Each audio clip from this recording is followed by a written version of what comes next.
There comes a moment in the spiritual journey when the surface level strategies that once seemed helpful begin to reveal their limits. A moment when the bright slogans and cheerful affirmations no longer quiet the soul. A moment when just think positive feels like a thin sheet of paper placed over a roaring fire burning beneath the heart. And it is in this moment of quiet honesty, when positivity fails, that the true awakening begins. Tonight I want to speak to the part of you that already knows the truth. You were not created to plaster positivity over fear. You were created to transform fear at its root.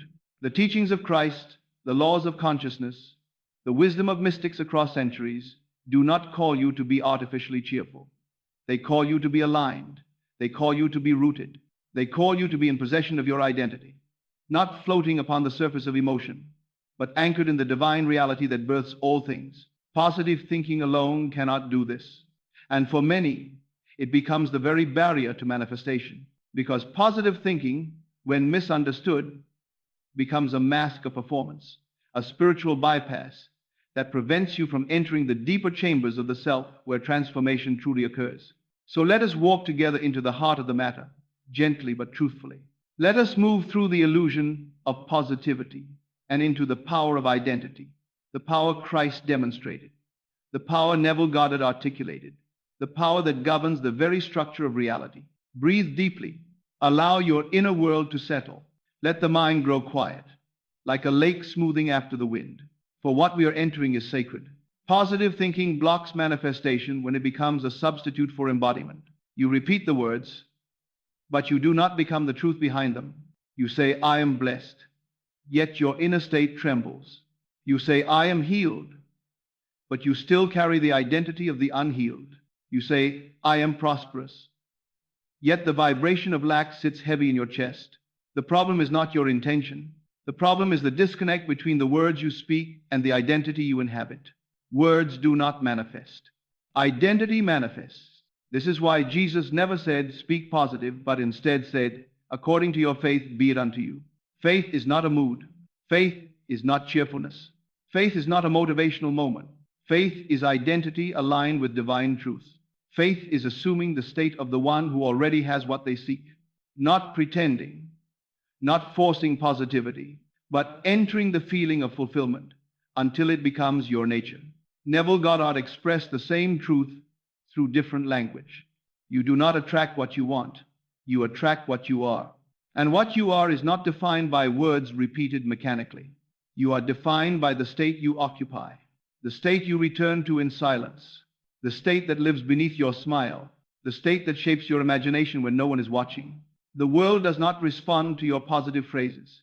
It responds to your inner identity, your deepest assumption, the secret place where your consciousness dwells. So let us unveil the spiritual tragedy of forced positivity. It teaches you to decorate the outside of the house while the foundation remains cracked. You smile, but you do not believe. You speak affirmations, but your identity whispers the opposite. You try to stay positive, but all you are truly doing is suppressing the raw material that must be transformed. And anything suppressed cannot be healed. Anything denied cannot be redeemed. Anything hidden cannot be reshaped into the image of your desire. This is why the seemingly polite, upbeat version of manifestation so often fails. It asks you to deny the very things God is calling you to bring into the light. Christ said, you shall know the truth, and the truth shall make you free. Not, you shall avoid the truth. Not, you shall cover the truth with positive thinking. But you shall know it, behold it, face it, and then transcend it through identity, imagination, and faith. So if positive thinking is not the way, what is? What is the state that makes manifestation inevitable? What is the shift that dissolves fear, eliminates doubt, and aligns you with miracles? What is the alternative to positivity that carries true spiritual power? It is this: be congruent, be aligned, be inwardly unified. Be the one who assumes the state of fulfillment with your whole being, thought, emotion, imagination, identity. True manifestation does not come from trying to feel good. It comes from becoming the one for whom the blessing is natural. When you assume the identity of the fulfilled self, you no longer have to force positivity, because fulfillment naturally produces peace. You no longer have to rehearse cheerful thoughts, because identity naturally shapes emotion. You no longer have to fight fear because your new state dissolves the old one. Positive thinking tries to hide the old self. Identity transforms it. Positive thinking tries to overpower fear. Identity renders fear irrelevant. Positive thinking tries to force a mood. Identity shifts the entire atmosphere of the soul. So let us go deeper into the mechanics of alignment, the spiritual law beneath manifestation. The subconscious mind, the gateway between the spiritual and the physical, does not respond to words. It responds to assumed reality. It responds to the state you inhabit. It responds to what you feel to be true. It responds to self-concept. This is why saying, I am rich, does nothing if you feel like someone struggling. This is why saying, I am loved, does nothing if you feel unworthy. This is why saying, I am confident, does nothing if your nervous system still carries the memory of inadequacy. Your subconscious does not obey your sentences, it obeys your identity. So the key to manifesting anything is not to stay positive, but to take on the state of the one who already has. Not as pretense, but as inner truth. Not as wishful thinking, but as spiritual remembrance. Not as emotional hype, but as quiet certainty. Imagine a man who wishes to manifest abundance. He repeats affirmations every morning, every night. He tells himself he is wealthy, successful, prosperous, but inside, he still identifies as the man who struggles, the man who lacks, the man who fears. His affirmations become a conflict, not a transformation. He is trying to add abundance to a self-concept built on insufficiency. But abundance cannot belong to the identity of lack. They are different states, different vibrations, different spiritual homes. So what must he do? He must stop trying to be positive and instead enter the identity of the prosperous man. Identity makes positivity unnecessary. Alignment makes effort irrelevant. Embodiment makes manifestation inevitable. And now, let us begin the internal shift. Let the noise of your past self fade. Let the pressure to stay positive fall away like dry leaves releasing from a tree. Let your breath slow into a gentle rhythm. You are not here to perform a mood. You are here to awaken a truth. There is a version of you that already lives in the answer. A version of you for whom the miracle is normal. A version of you who does not inflate positivity because they do not need to. They are aligned. They are grounded. They are whole. They are the fulfillment of what you desire. And now, gently, silently, reverently, begin to step into their identity. Who are they? How do they breathe? How do they walk into a room? How do they speak to themselves? How do they respond to challenges? How do they imagine their future? What do they believe about God? About love? About possibility? About themselves? Feel the shift. Not forced, not dramatic, quiet, real, certain. This is not positivity. This is alignment. This is the beginning of your metamorphosis, where the surface melts away and your true identity rises to take its place. And as you feel the first gentle shift of identity begin to anchor itself within you, notice how different this feels from the forced brightness of positive thinking. There is no strain here, no pretending, no reaching for a mood that slips through your fingers. Instead, there is a groundedness, a quiet authority, a presence within your chest that feels older than your fears and more true than your doubts. You are not performing. You are remembering. For alignment is not the construction of a new self. It is the unveiling of the self God already sees when he looks at you.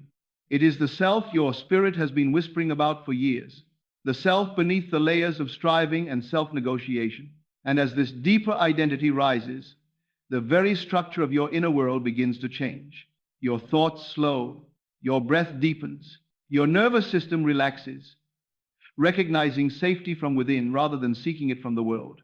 Your imagination becomes receptive, fertile, responsive to the quiet seeds of assumption you plant. This is the first sign that manifestation is no longer something you are trying to do. It is something you are beginning to be. For the fulfilled self does not chase. The fulfilled self does not hope anxiously. The fulfilled self does not attempt to control outcomes. The fulfilled self simply is, and the world mirrors that being. Let the weight of that truth settle into you. What you try to manifest remains distant. What you become in consciousness cannot be withheld. This is why positive thinking often leads to frustration. Trying to think positive is the ego attempting to override the subconscious. But the subconscious does not respond to effort, it responds to identity. It responds to the feeling of fulfillment, the assumption of completion, the state of already having become. So now, let us go deeper into this state, the state where fulfillment is not a thought, but a presence. Imagine for a moment the version of yourself who no longer tries to be positive, the version who is anchored, aligned, inwardly unified. See how they move through life with a calm that no circumstance can disrupt. See how their decisions are not reactions but expressions of identity. See how their inner world is not a battlefield but a sanctuary. And now breathe into that version of yourself. Let your breath be slow. Let your shoulders drop. Let your mind loosen its grip on old narratives. Let the Spirit of God within you rise to the surface. For Scripture says, the kingdom of God is within you, not outside, not in circumstances, not in positive words. Within you in consciousness, in identity, in the place where God meets imagination. That inner kingdom is where creation happens. That inner kingdom is where manifestation begins. That inner kingdom is where your desires take form long before they appear in your hands. And the one who rules that kingdom is not the positive thinker, but the aligned self. The self who knows, who remembers, who assumes the end from the beginning, just as God does. This is why Jesus spoke with such certainty. He did not hope for miracles. He assumed them. He did not try to stay positive. He embodied the identity of the Son, the one whose will was already aligned with the Father. And this is what Neville Goddard meant when he said, dare to assume. He did not say, dare to be positive. He said, dare to assume. For assumption is identity, and identity is the true creative force. So now we enter the next movement, the sacred process of becoming inwardly unified. To be unified means your inner world is not divided. It means your thoughts, imagination, feelings, and identity all point in the same direction. It means you no longer speak one thing while feeling another. It means your desires are no longer contradicted by your assumptions. It means you are no longer two cells fighting inside one body. The divided mind cannot manifest. The unified mind cannot fail. This is spiritual law, a law woven into scripture, consciousness, and creation itself. James wrote, a double-minded man is unstable in all his ways. He was not condemning. He was describing the psychological reality that a person who holds two identities at once, the desired self and the old self, cannot receive what they seek. Positive thinking tries to add new thoughts to an old identity. Alignment replaces the old identity entirely. Embodiment dissolves the division. So now, let us dissolve that division within you. Let your awareness rest in your chest, not the physical chest, but the spiritual center, the place where intuition speaks, where God breathes life into imagination. Now become aware of the old self, not with judgment, but with clarity.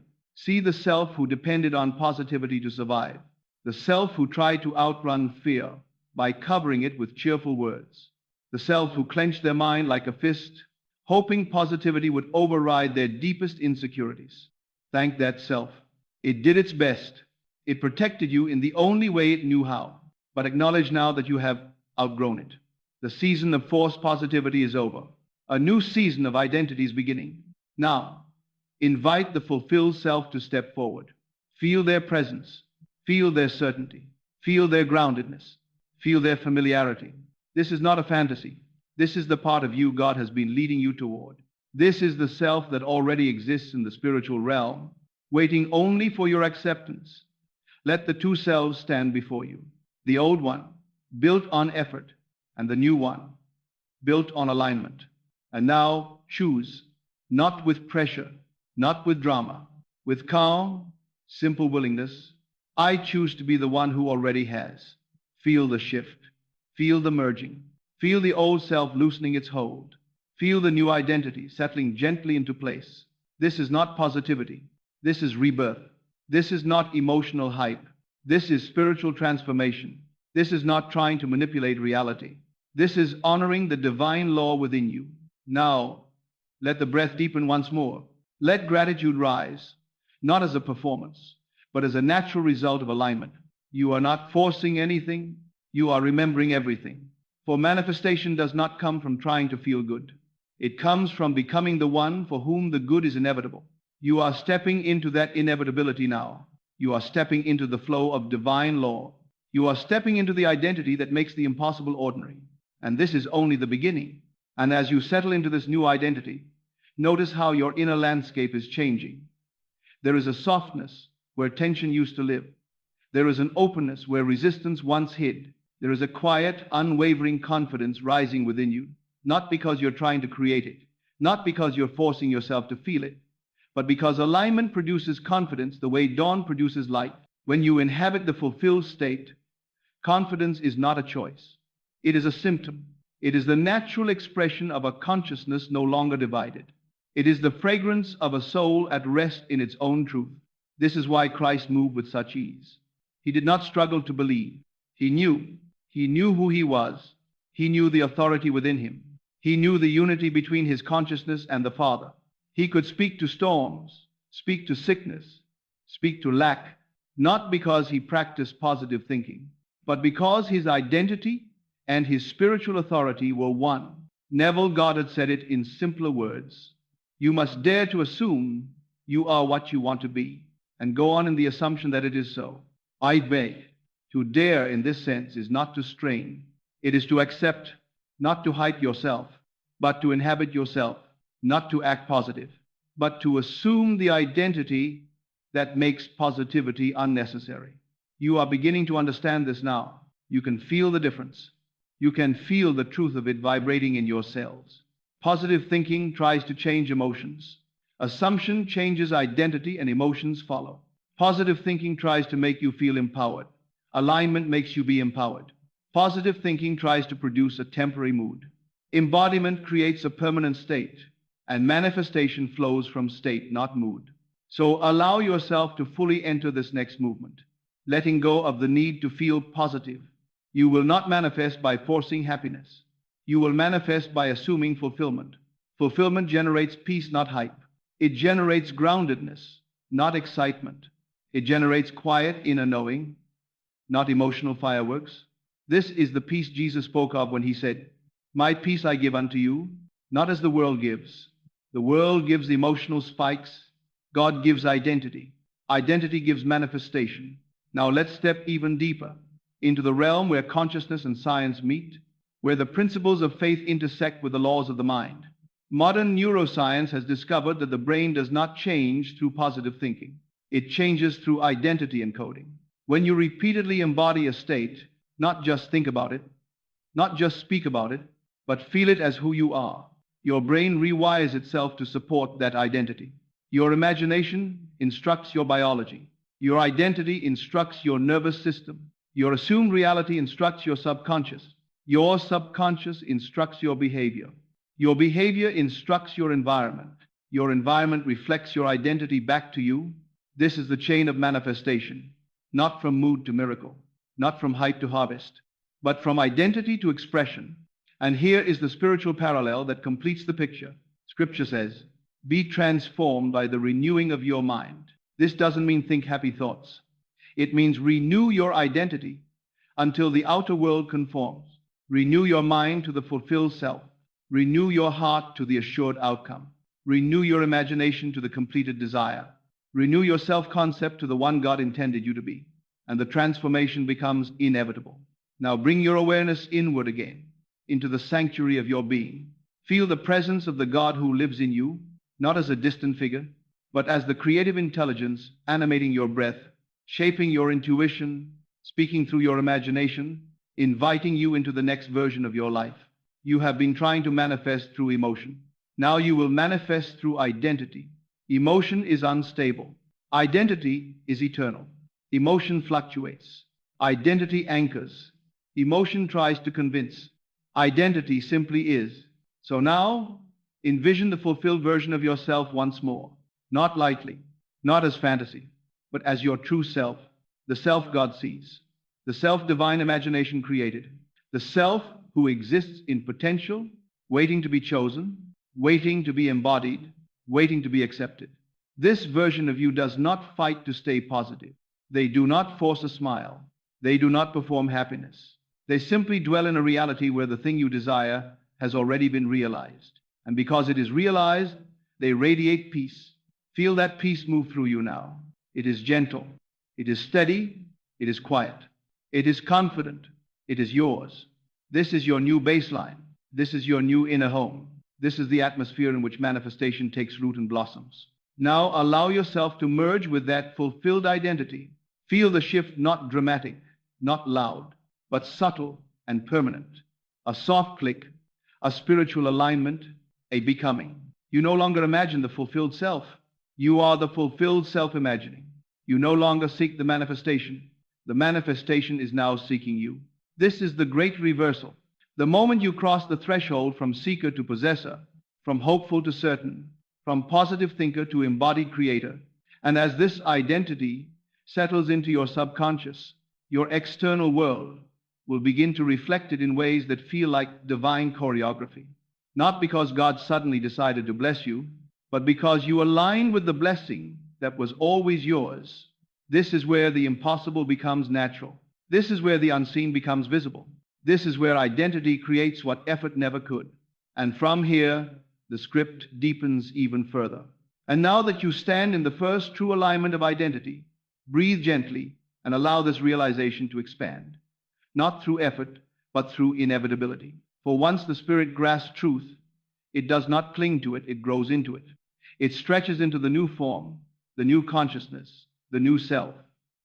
You are stretching now, expanding into the identity that was always waiting for you to remember it. Identity is not adopted through force. Identity is absorbed through exposure. You expose your inner world to the state of fulfillment long enough, and the subconscious begins to accept it as natural.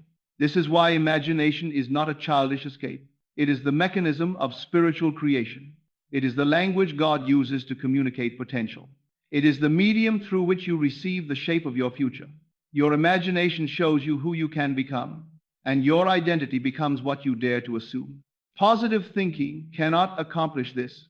It paints the walls. Identity rebuilds the foundation. And now we enter a deeper layer, the realm where the energetic, spiritual, and psychological meet. Every state of consciousness carries a frequency, not metaphorically, literally. Emotion is energy. Assumption is a vibrational signature. Identity is a coherent field that bends reality toward itself. When you force positive thinking while carrying the identity of lack, your energy becomes incoherent, a mixed signal, a divided frequency, a contradiction the subconscious cannot obey. You say, I am blessed, but the vibration says, I am afraid. You say, I am whole, but the inner tone says, I am broken. You say, I am wealthy, but the emotional atmosphere whispers, I am unworthy. The subconscious listens to tone, not language, to identity, not optimism, to feeling, not sentences. So manifestation appears slow, delayed, blocked, not because God said no, but because you were sending two signals at once. But now, the signals are beginning to unify. Feel that unity. Feel the coherence growing within you. The feeling that your words, your imagination, your emotion, and your inner self-concept are all beginning to move together, as though a choir that once sang in dissonance has suddenly found the pitch of harmony. This is the state of manifestation, not positivity, coherence. Let this coherence rise now, gently, naturally, like a tide moving toward the shore. Notice how your breath softens. Notice how your awareness deepens. Notice how your inner world becomes still yet powerful, like an ocean beneath moonlight. This is the state where creation happens. This is the state Christ operated from. This is the state Neville taught. This is the state Scripture calls faith. It is not loud. It is not dramatic. It is not performative. It is quiet, confident, rhythmic, like the heartbeat of God moving through your chest. It does not say, I hope it will happen. It says, it is done in me. And that inner completion is what the world must reflect. So now, let us walk deeper into this state, into the embodiment of fulfillment. Imagine yourself rising tomorrow morning, fully absorbed in the identity of the one who already lives in the manifested reality. See yourself waking with clarity, not confusion. See yourself moving with purpose, not hesitation. See yourself speaking with authority, not fear. See yourself making decisions from the end, from the certainty of fulfillment guiding every step. You are not forcing anything. You are not pretending anything. You are not acting as if. You are being from the end. This is the highest form of prayer. Not asking, but aligning. Not requesting, but remembering the truth God has already finished. For Scripture does not call God the one who will create. It calls him the one who declares the end from the beginning. And when you align with that divine pattern, you begin to declare the end from within your own consciousness. Now imagine this version of yourself walking through the day. Observe their posture, relaxed but grounded. Observe their tone, gentle but confident. Observe their choices, easy, intuitive, aligned. Observe how they respond, calm even in uncertainty, steady even in waiting, present even in transition. This is not positivity. This is mastery. This is spiritual adulthood. This is what it means to step into the measure and stature of Christ in your inner world. And as you hold this inner template, not with strain, but with quiet acceptance, you are rewriting the blueprint of your subconscious. This is the real work. This is the inner alchemy. This is the renewal of the mind Paul spoke of. Now, gently, slowly, let your awareness return to the present moment, but bring the fulfilled identity with you. Do not leave it in imagination. Carry it into your breath. Carry it into your chest. Carry it into your sense of I am. Because manifestation is not something you attract. It is something you become. Now let us enter the deepest movement of this symphony, the moment where your new identity becomes permanent. Feel the stillness gathering. Feel the presence of God moving gently within you. Feel the shift that is no longer emotional, but structural. A soft voice rises within you, not external, but from the place where spirit and self are one. Stop trying to be positive. Be who I created you to be. Let that truth settle. Let it wrap around you like a mantle. Let it sink deeper than language. Let it become part of your spiritual posture. You are no longer managing your emotions. You are embodying your identity. You are no longer trying to attract. You are expressing who you already are. And from this identity, from this unified, coherent, Christ-centered consciousness, manifestation becomes not just possible, but unavoidable. We now approach the final sacred descent. And now, as the last layers of this inner transformation settle into place, let your entire being grow still, like a lake at dawn before a single ripple touches the surface. For you have crossed into a consciousness no longer built on emotional performance, no longer shaped by forced optimism, no longer dependent on the unstable tides of positivity. You have stepped into something far greater, far steadier, far more true. You have stepped into identity. Identity is the soil where miracles root. Identity is the atmosphere where manifestation breathes. Identity is the quiet throne from which you shape reality, with nothing but your awareness of who you are in God. Positive thinking tries to decorate the surface. Identity transforms the foundation, and the foundation has shifted within you. Feel how radically different this moment is compared to where you began. Not because of excitement, but because of certainty. Not because of hype, but because of clarity. Not because you tried to feel good, but because you dared to assume the truth of who you are. This is the peace Scripture speaks of, the peace that passes understanding, because it is not supported by circumstances, it is supported by consciousness. This is the stillness Jesus carried, the stillness that allowed him to sleep in the storm, the stillness that allowed him to speak to the wind, the stillness that allowed him to break every earthly limitation, because his identity was rooted in heaven. And this is the stillness that is rising within you now. You are not the one who hopes anymore.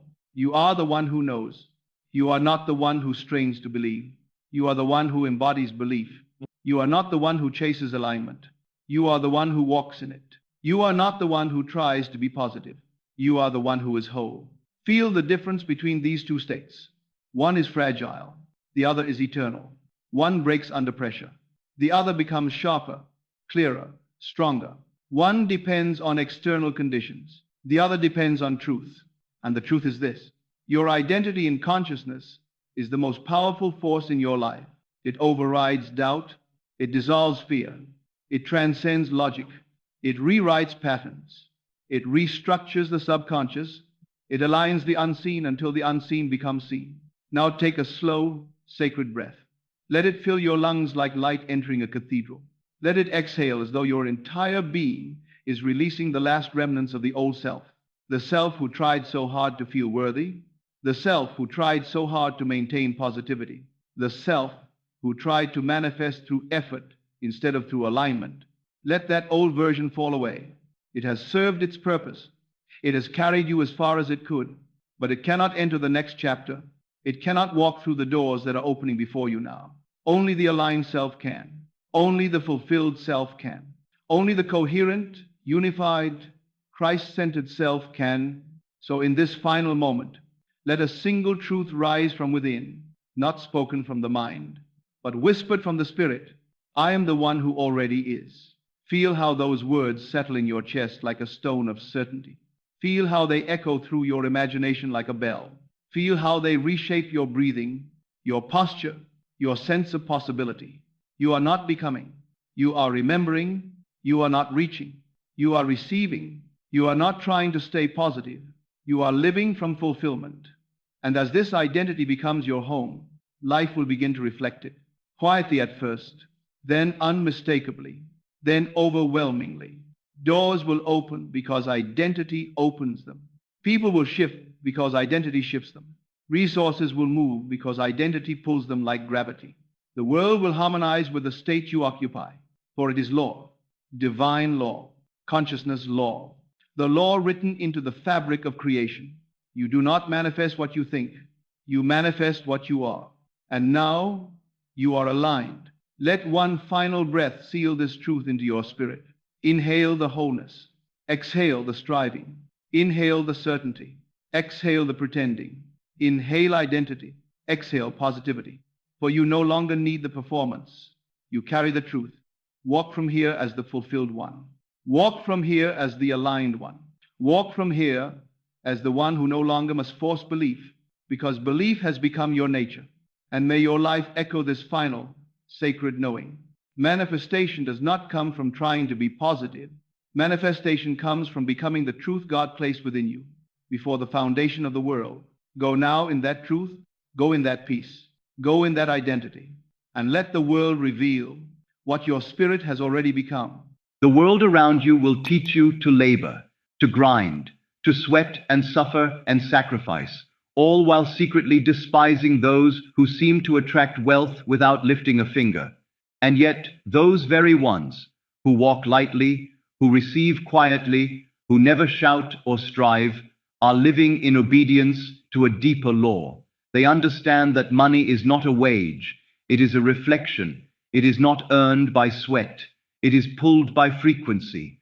And that frequency is not a flare shot into the sky once in desperation. It is a loop, a circling declaration repeated so constantly within the inner man that the universe cannot distinguish it from reality.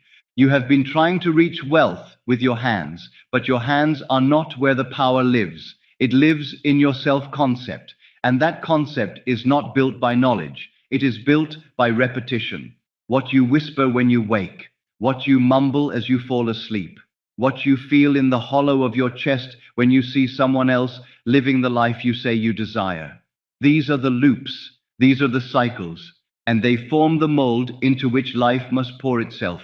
I have seen it over and over. A man struggles for decades, gains nothing, until he stops moving and starts remembering.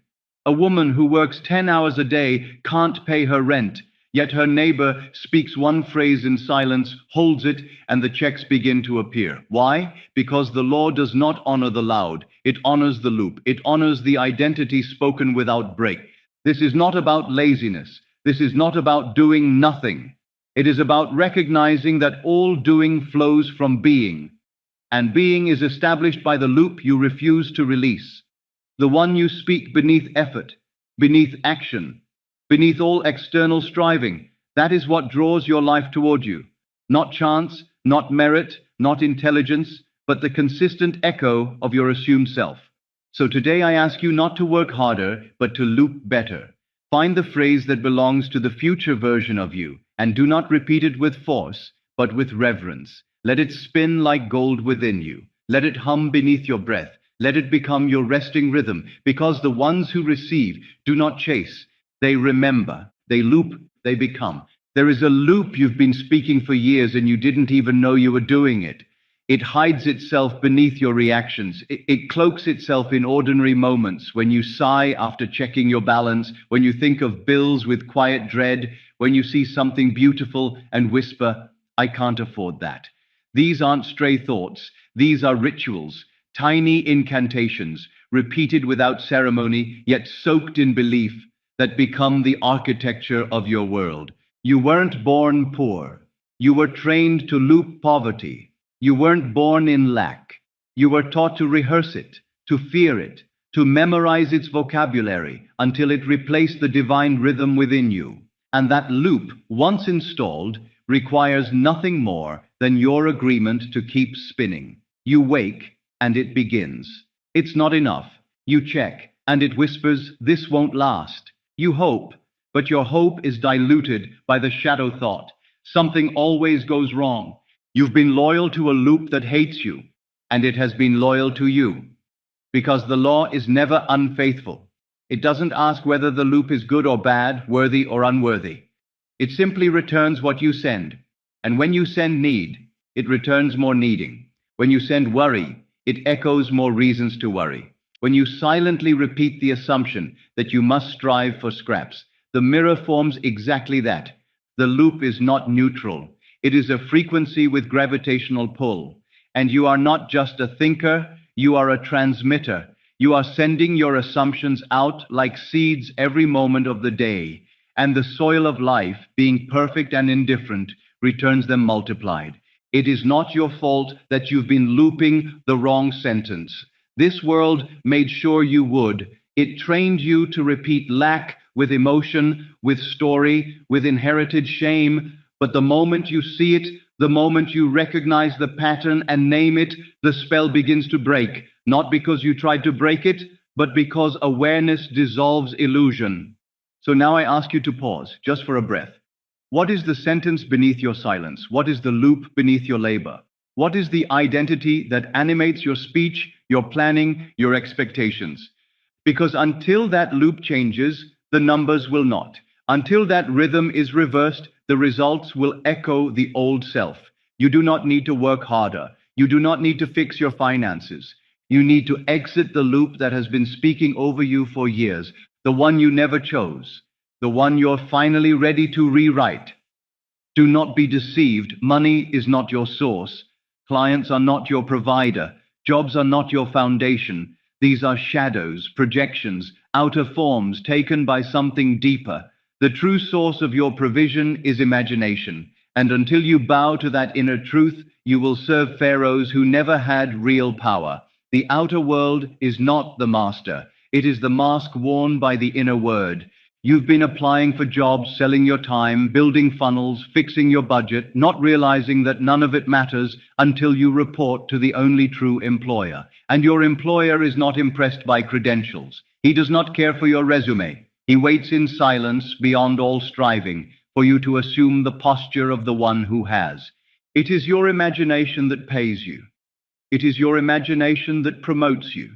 It is your imagination that releases the check, aligns the opportunity, pulls the provision through the tangled strings of this world and into form. And imagination does not respond to panic. It does not react to urgency. It obeys only one thing, the consistency of state.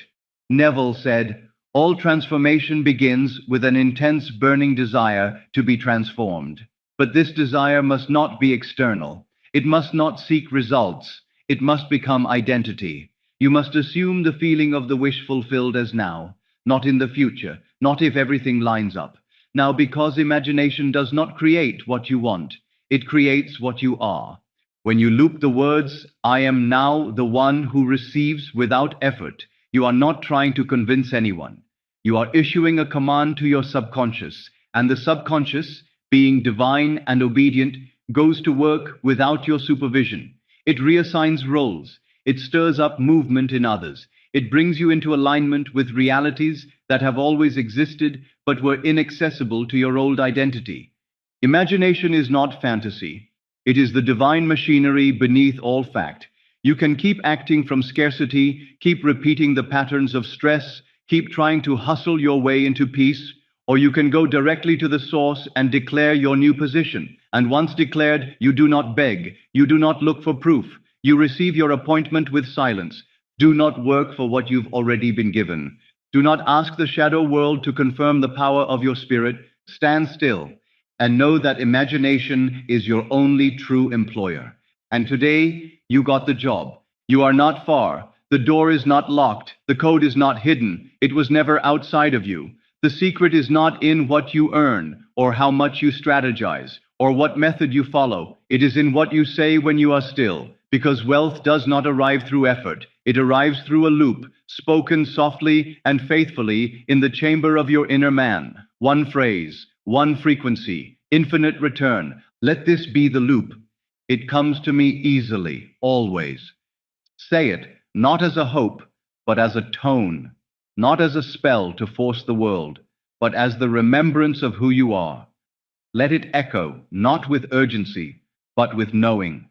Let it hum inside your chest like a sacred drumbeat. Do not shout it. Do not test it. Just hold it like a ring of gold around your soul, because this loop is not performance. It is possession. You are not commanding the world. You are confirming what has already been settled in the unseen, and the more quietly, the more reverently, the more consistently you affirm it, the more the field will bend. This is the loop of those who do not chase. This is the rhythm of those who carry wealth in their bones before it touches their hands. There is no need to beg, no need to explain, no need to prove. This phrase bypasses the logical mind and imprints directly into the subconscious, where creation is shaped. The mind will protest, the senses will look for evidence. But this loop is not for the outer man. It is for the I am that commands all structure. You repeat it until it becomes your resting state, until it replaces the old internal monologue of lack, of effort, of delay. Do not worry about how many times. Do not measure your progress. Just install the loop. Let it become your background tone, the music behind your silence. Whisper it before sleep. Breathe it into the morning. Say it under your breath as the world moves around you. And then forget about it. Not because it didn't work, but because it already did. This is the loop that rewrites timelines, that opens channels, that calls forth checks, messages, favors, invitations, alignments. Not by magic, but by law. Because once your subconscious accepts this phrase as truth, the external world has no choice but to follow. It comes to me easily, always. Let this be the phrase they remember you for. Let this be the frequency they feel when you walk into a room. Let this be the new root of your being, and let it run without end. Until wealth becomes your quiet normal, you do not need to say it again. The loop has been spoken, and the loop has been heard.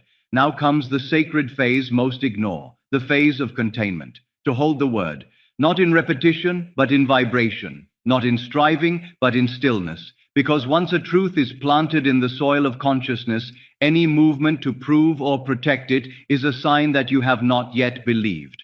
The loop, it comes to me easily, always, is no longer a phrase. It is now a field. It is not something you say, but something you are inside. You are not the speaker now. You are the chamber in which the tone continues forever.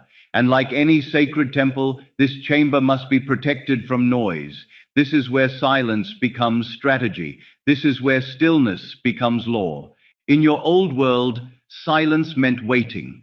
It meant anxiety, uncertainty, wondering if it worked. But in this new identity, silence means certainty. It means resting because the command has been issued and the form is already on its way. You are not hoping, you are not adjusting, you are holding. And this is the divine paradox. The less you do, the more it becomes real. The less you strive, the faster it moves, because the world does not respond to force. It responds to energetic containment. So how do you contain? You do not repeat the loop 1,000 times to convince yourself. You install it once, and then you let it echo through your being like a sacred tone. You let it become the rhythm under your breath. You walk with it, you eat with it, you sleep with it, not consciously saying it, but vibrating it. You become the loop. Your very presence whispers, it comes to me easily, always. Containment looks like not reacting. Containment looks like not checking the bank account to see if it worked. Containment looks like staying in the posture of already having, especially when the world shows you evidence to the contrary. Because the evidence is not the authority anymore. Your tone is, your assumption is, the outer world is just the final echo of an old identity falling apart. So seal the word, close the chamber, lock the vault of inner speech, and throw away the key. You do not need to explain. You do not need to validate. You do not need to revisit the loop. You simply need to hold it like breath before the exhale, like the pause before dawn, like the hush in the Holy of Holies, where nothing is permitted to move. When you hold the loop in stillness, it multiplies. It becomes magnetic. You do not see it working. You become it working. And the world, having no will of its own, must conform to your new name. So enter the silence. Let the phrase fade into frequency. Let your energy speak louder than your lips. And let the stillness finish what the word began. The ones who manifest with grace are not the loudest. They are the ones who know it is done. There will come a moment, not with trumpets, not with spectacle, when you will know. The world may not yet show you gold. The account may still reflect the shadows of yesterday. But inside, something will shift. A lightness, a silence, a strange sense that nothing is missing anymore. That is the sign. You've been trained to look for outer evidence. But the law does not give signs before faith. It gives confirmation after stillness. And the first confirmation is always inward. The fear stops knocking. The urgency dissolves. The appetite to chase vanishes. You check nothing. You explain nothing. And still, you feel full.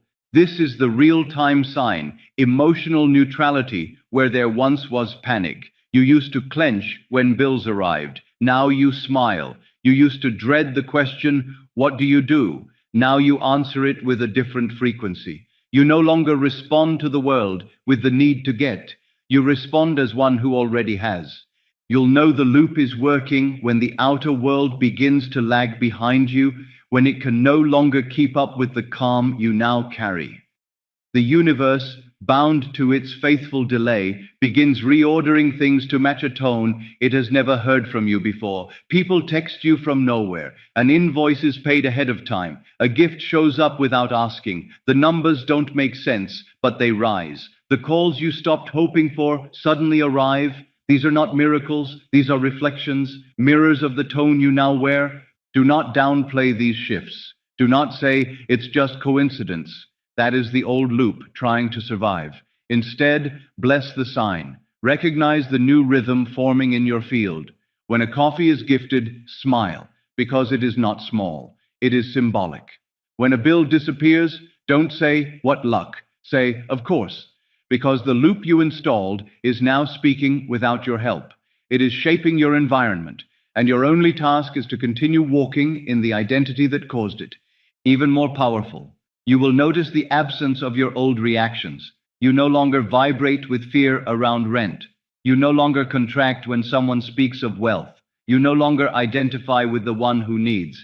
This void, this neutrality, is not emptiness. It is creation's whisper. It is the space in which the new world is forming. Do not force this moment. Do not ask for it. Simply remain in the loop. It comes to me easily, always. Let it keep spinning. Let it keep echoing. And when you least expect it, the signs will arrive. Not as a test, but as a reward for your containment. You'll know it's working when you stop needing to know. You'll feel it before you see it. And once you feel it, the world is already too late to stop it. There is a sacred moment between sleep and waking when the veil is still thin, when the guards of logic have not yet risen to defend the world you no longer serve.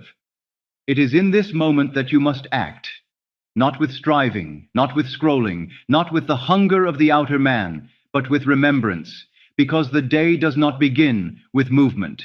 It begins with frequency.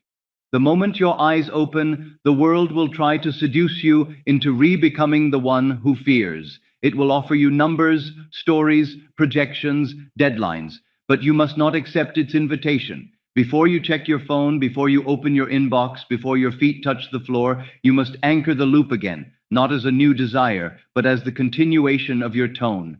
This is not a motivational phrase. This is a command to the field. Say it silently, from the center of your chest. It comes to me easily, always.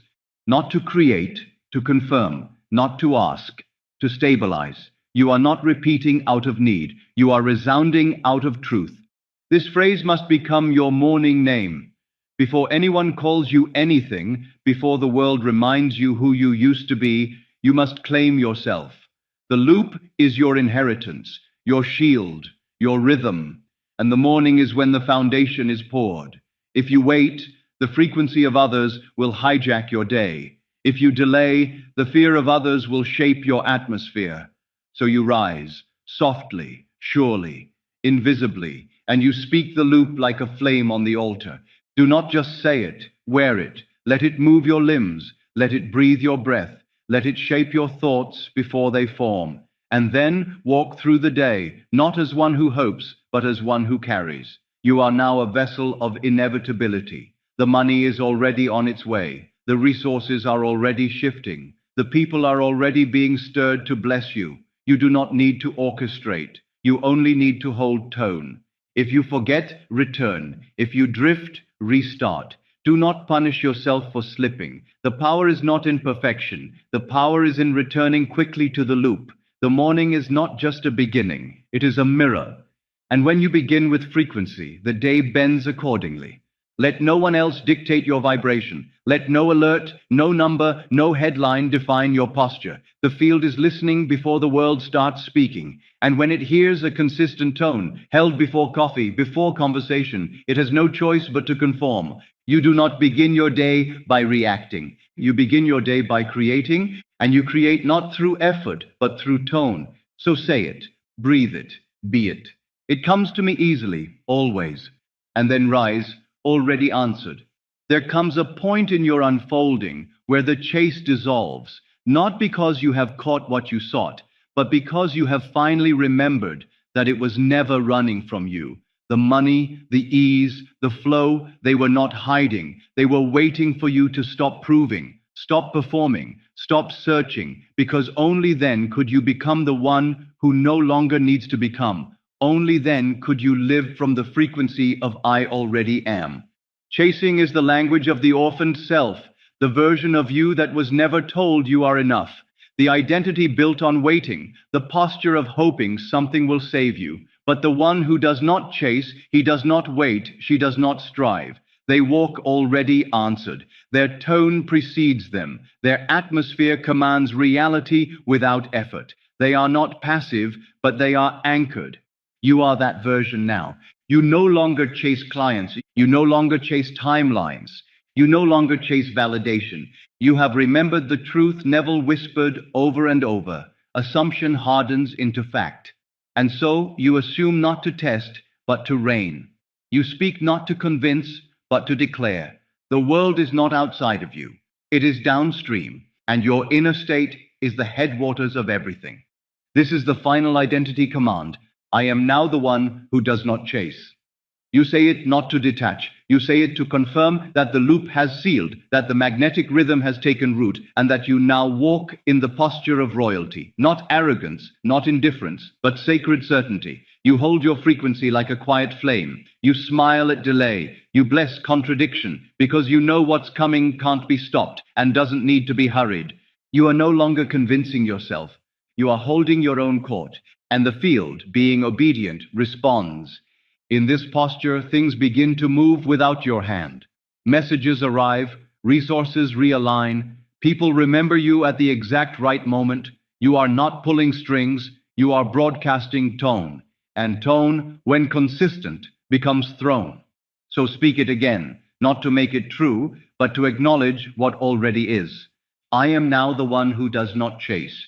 And from this new stillness, everything flows.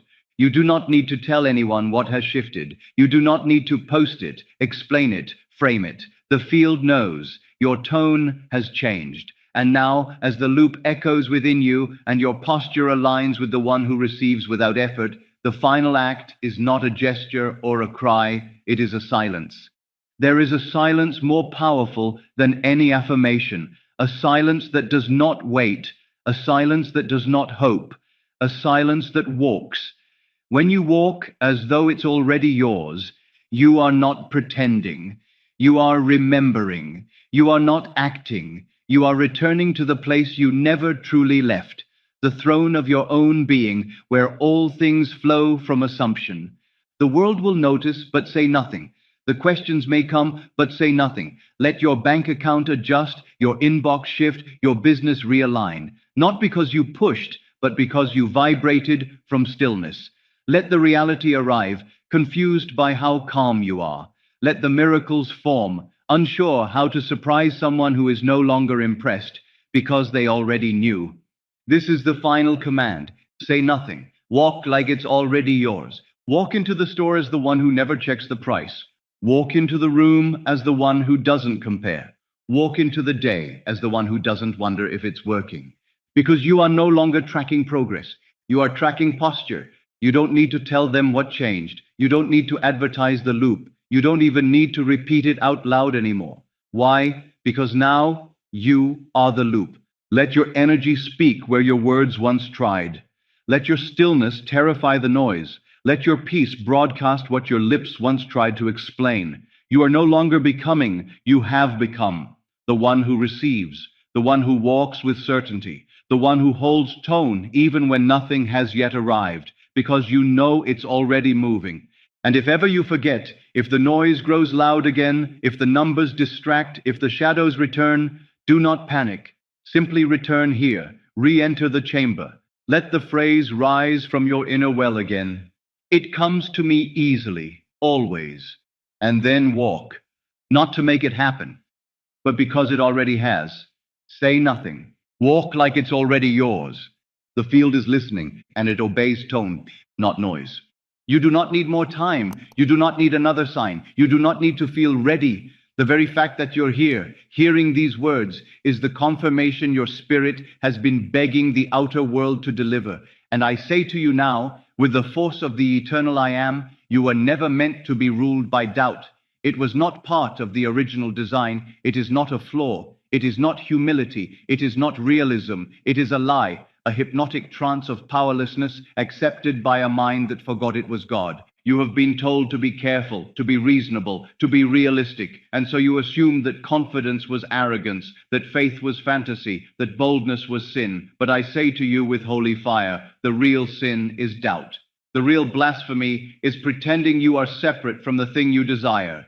Every time you say, I hope, instead of I am, you crucify the truth of who you are. Every time you ask the mirror to change first, you bind yourself to illusion. Every time you rehearse limitation in the language of logic, you betray the one who speaks within you, softly, always saying, I am already this. This voice, the sacred voice, it doesn't shout. It doesn't beg. It doesn't wait for permission. It declares. And if you have ears to hear it, then this moment is not instruction. It is initiation. You are not watching this because you're curious. You're watching because the part of you that never forgot, the God seed buried beneath your stories, is beginning to stir. It's whispering, enough, enough surviving, enough waiting, enough doubting. And it doesn't want inspiration. It wants authority. It wants dominion. Not over others, but over the field of assumption, over the only kingdom that matters, the state from which you think, feel, and move. So I'm not here to teach you how to doubt less. I am here to show you how to destroy it, how to uproot it from the soil of your being and burn it in the flame of remembrance. And the flame is this: what you assume to be true of yourself with feeling must, by law, become your world. There is no external permission, no process, no earning, only assumption, only state. You are not here to understand this intellectually. You are here to feel the fracture between your soul and your pattern and to close it. You are here to awaken, to return, to walk out of the prison you built with what if and but how and maybe someday, and into the throne room of I already am. Because that's the secret. The door was never locked. You simply forgot that you built it. Doubt is not a thought. It is not a question.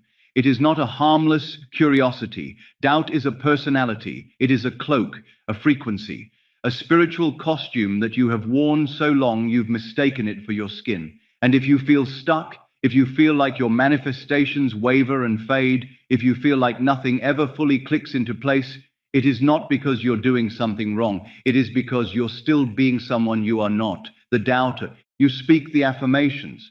You visualize. You try to remain positive.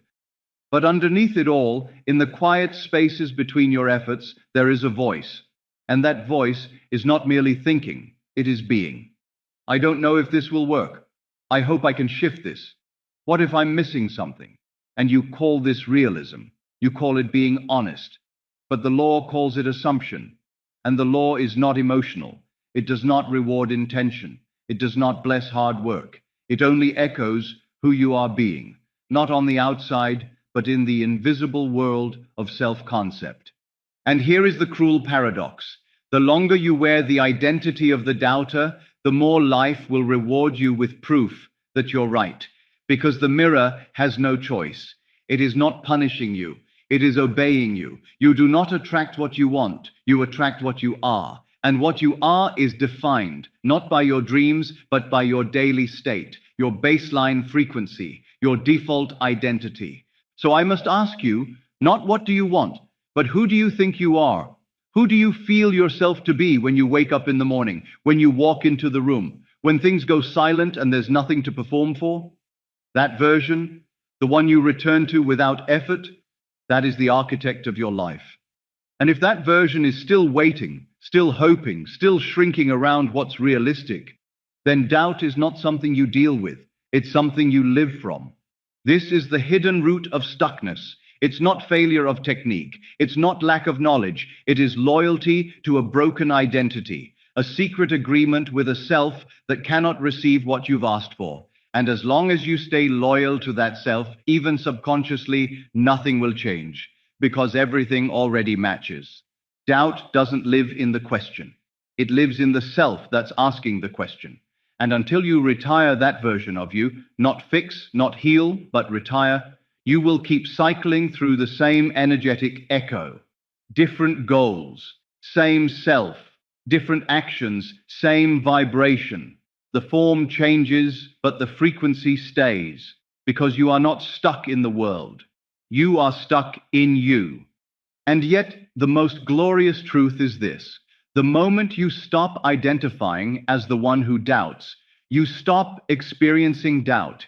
It evaporates. It loses access. It becomes irrelevant, because it can only enter where there is resonance. And you, the real you, does not resonate with fear. The real you remembers. So the work is not to silence the thought. The work is to no longer be the one who thinks it, to drop the old mask, to forsake the doubter and return to the throne of I am, because once you no longer identify as the one who waits, there is no more waiting to do. There is only one substance in the world, only one creative force, one unseen root beneath every visible outcome, and that force is assumption, not action, not effort, not willpower. Assumption, that which you dare to feel as true of yourself, even if all senses contradict it, is the very clay from which your world is made. This is not philosophy. This is law, immutable, irrevocable, the same yesterday, today, and forever. You do not move the world by pushing it. You do not ascend by striving. You do not gain power by pretending to be confident. You gain power by assuming the end and living from it as if it were already your natural state. And in doing so, you call forth the forms, the people, the circumstances, the unfolding necessary to match it. Because the law does not reward the worthy, it rewards the faithful. And by faithful, I do not mean morally good. I mean faithful, so saturated with the inner conviction of already having, already being, already existing in the desired reality that nothing can shake it loose. You were told, ask and you shall receive. But I tell you, assume, and it is already done. The asking is symbolic. The prayer is not begging God to intervene. It is identifying as the God who declares and sees it unfold. Your Father, who sees in secret, the secret being your feeling, rewards you openly, not tomorrow, not when it's convenient, but precisely as fast as your assumption becomes total. But here lies the confusion of men. They think they are assuming when they are merely wishing. They think they are claiming the end, when in truth they are still identifying with the lack. They speak the words of faith, but feel the sting of delay, and the law listens not to their mouth, but to their inner man. The frequency, not the phrase. You can fool your friends. You can even fool your conscious mind, but you cannot fool the law. It will always reflect back to you the state in which you dwell, not the one you visited during meditation, but the one you live in.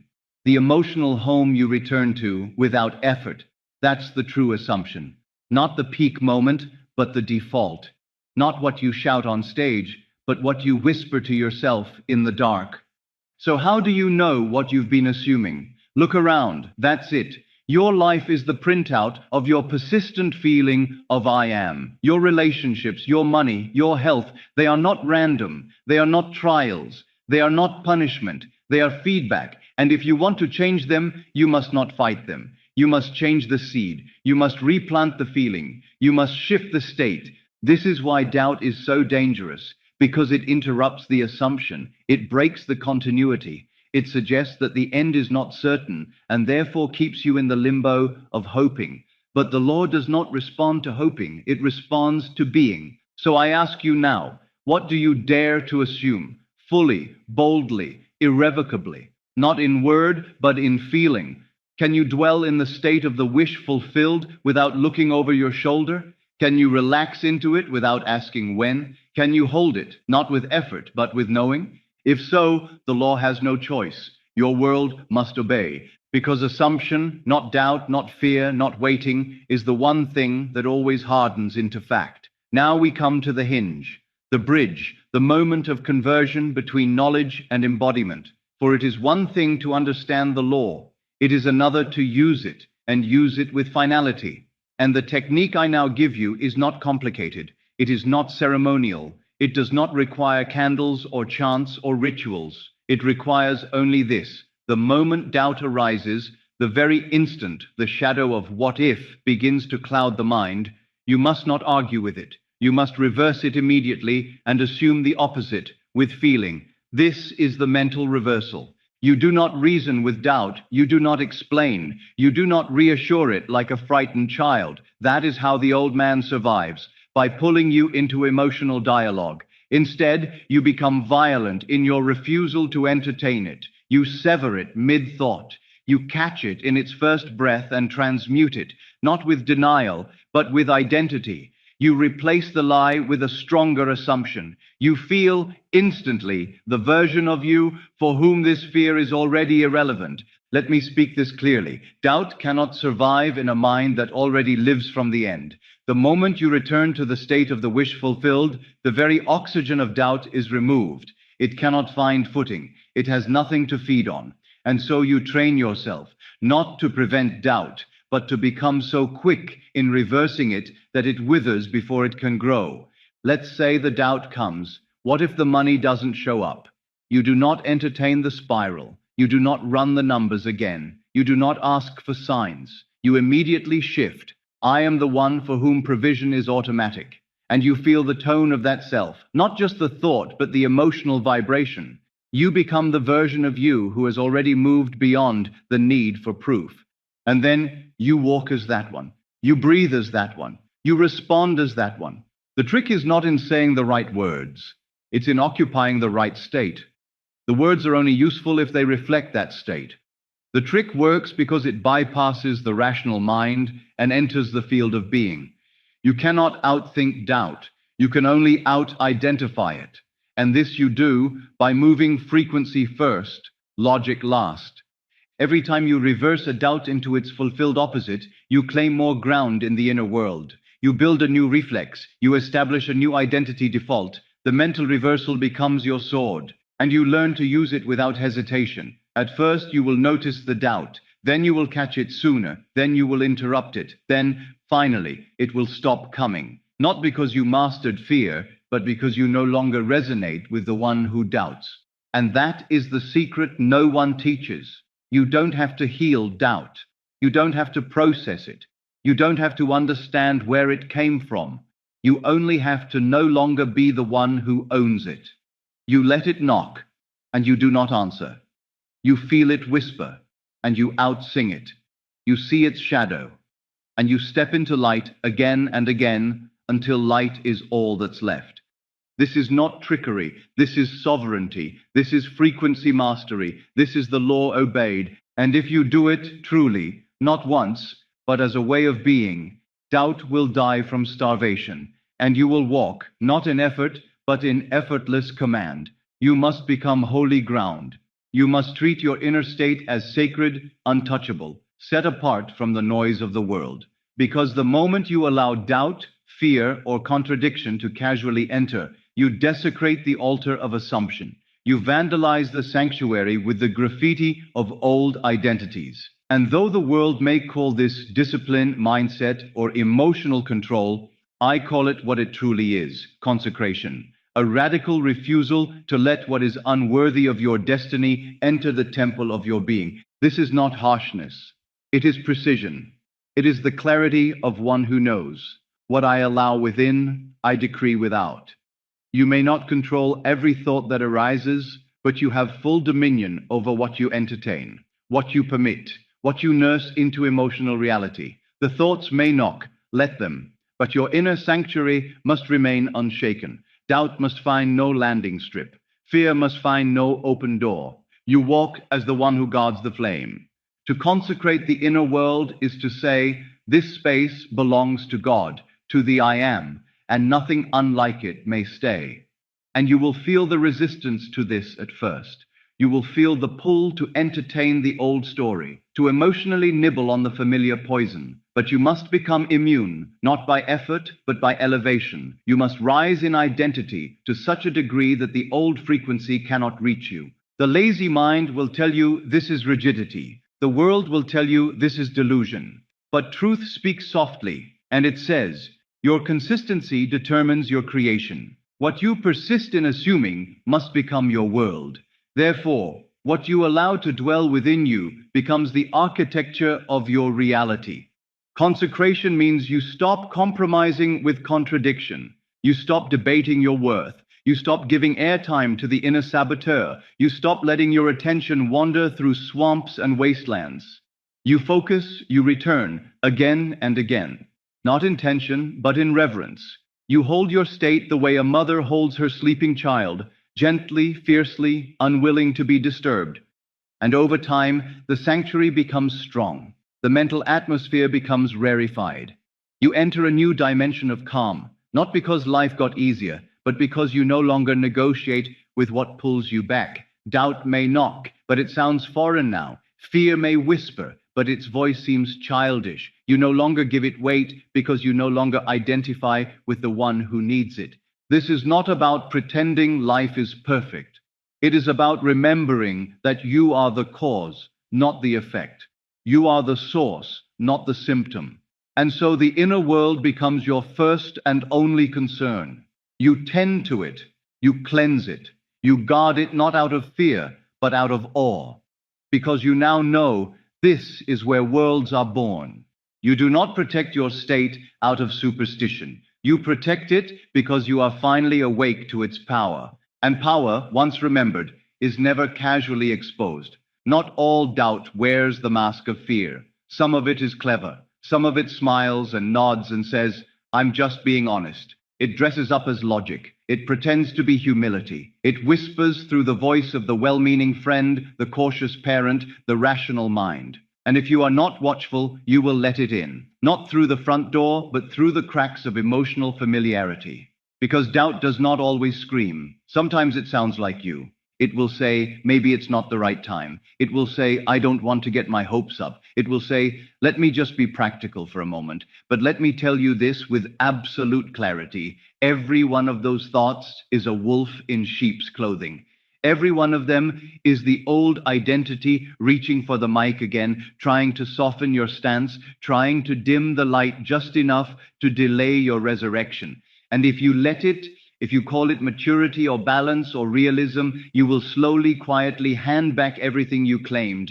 You must learn to see these imposters, not with judgment, but with authority. You must look at the inner voice that says, don't be too confident, and recognize it as the final disguise of self-betrayal. You must hear the thought that says, maybe this is too big, and remember that nothing is too big for the I am. There is no scale in imagination. There is no size in God. There is only state. And any voice that tries to measure your desire, to shrink your faith, to dilute your conviction, that voice is not wise, it is not cautious, it is not protective, it is simply doubt in disguise. And it must be dismissed, not because you are angry, but because you are clear. When you feel the subtle pull of just checking, know this: checking is doubt.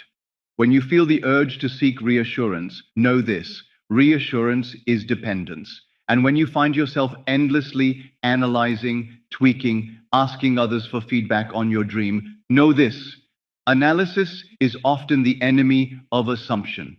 You are not here to be careful. You are not here to be reasonable. You are here to assume with such boldness, such inner finality, that there is no room for commentary. Your state is your answer. Your being is your proof. And anything that invites you to second guess that being, no matter how polite, no matter how logical, must be cast out as spiritual sabotage. Because doubt no longer comes through the front gate. You've already closed that. Now it tests the windows. Now it mimics your old tone. Now it speaks your name with the voice of the past.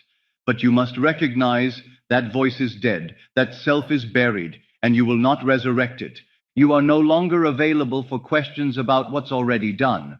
You are no longer entertaining old vibrations in new outfits. You see clearly now, and that clarity is your shield. Your assumption is not up for debate, and your new state has no room for subtle sabotage. Every great builder returns to the blueprint. Every king begins the day with command. Every conscious creator, before he enters the world of shadows, aligns with the substance of things not seen. And so must you, not because the law needs ritual, but because the mind, untended, will return to its oldest song. The reinforcement ritual is not a spell. It is a remembering, a holy rhythm that keeps your frequency stable as the tides of the world try to make you forget. The moment you wake, before your feet touch the floor, before your phone fills your temple with noise, before the outer world begins to pretend it is real, you must speak from the end, not to try to make it happen, but to remind your being who it already is. You lie still, you breathe into your belly, and you speak. I am already the man who has. I walk as the man who owns. I feel as the one for whom it is done. This is not becoming. This is being. What I have assumed is already forming, and what I feel is planting the shape of my world. You do not speak to get something. You speak to remain someone. You speak to seal the identity, to settle the vibration before the world offers you 1,000 chances to betray it. The words are not magic, but the state they invoke is. And if you do this daily, the morning becomes sacred. Not motivational, not inspirational, but sovereign. It becomes the moment you return to the throne, and just as you begin the day in command, you end it in confirmation. At night, when the body is soft, when the senses begin to fade, when the mind enters the womb of the subconscious, you rehearse the end. You drift into the fulfilled scene. You replay the moment, not of getting, but of being. Not of waiting, but of already living it. You saturate the inner man with the knowing. It is done. It is done. It is done. This is not fantasy. This is assumption in practice. This is identity repetition. And repetition, not effort, is what molds the inner self. The same way the sculptor chips again and again, you chip away what doesn't belong, not with force, but with truth spoken nightly, silently, faithfully. Some days it will feel electric, other days quiet, but it is not the emotion that matters. It is the return, the daily turning away from the lie and back to the I am. The practice of becoming unshakable, not by feeling powerful, but by staying faithful to your chosen frequency. The world will not understand this. They will say it is delusion, detachment, a waste of time. Let them speak, let them sleep. You are not here to explain the ritual. You are here to live its fruit. You are here to let them see your life shift and wonder how. And you will not tell them, because this is sacred. Morning and night, 2 thresholds, 2 altars. And at both, you return home. You assume again. You align again. You begin and end not as a seeker, but as a son. Now we end where all true transformation begins, not with a new fact, not with another technique, but with an identity so rooted in truth that it renders doubt irrelevant. You do not need more answers. You need fewer contradictions. You do not need to silence the mind. You need to stop listening to the voice that was never you. And that voice, the one that asks, what if? The one that whispers, maybe not yet. The one that speaks with the tone of your old self. That voice holds no authority anymore. Doubt was never a sign that you were careful. It was always a sign that you were dislocated from power, from truth, from the inner throne. You forgot that you are the Word made flesh, that your world does not obey hope, it obeys identity. And now, finally, you remember. You see that the world was not resisting you, it was reflecting you. You see that the block was never outside. It was your loyalty to the man who thought he wasn't yet enough. But that man is gone now. He dissolved the moment you refused to feed him. The moment you turned from questioning to commanding. The moment you stopped trying to earn and started assuming. And now, what once felt like discipline becomes ease.